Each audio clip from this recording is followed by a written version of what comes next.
hello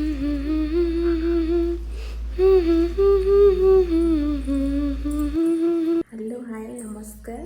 केमती अच्छा आपण मैंने समस्ते भलरे थे आमर तो एपटे एत गरम हो ना कि मसलादार रोषे करने को इच्छा हो ना कि मसलादार खाइबा को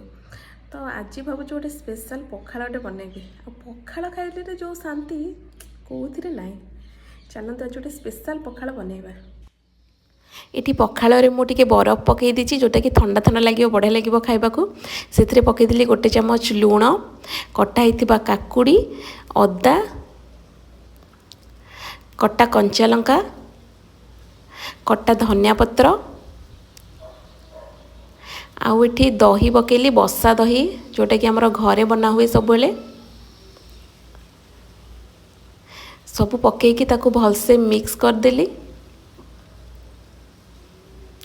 पखालाटा माने आज बहुत बढ़िया लगुला खाइबा तादरे काटिकी लेंबू पकईदेली आउ एटा हला लास्ट को छुंक देदेली गोटे बढ़िया सुखिला लंका और फुटणर छुंक एबे रेडी हो गला हमर ठंडा ठंडा पखाल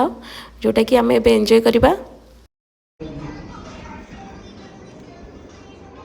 अरे लिबा एटी तळे बसी कोन करूचो खाउची कोन खाउचो पखाल एटी डाली फुटा आलू मिक्सचर चकटा एटी माछ मसला दिया भजा ता संगे कंचा लंका और रसुन छेचा आस खाइबो काई मो पई कोडी बडा आइजी एटी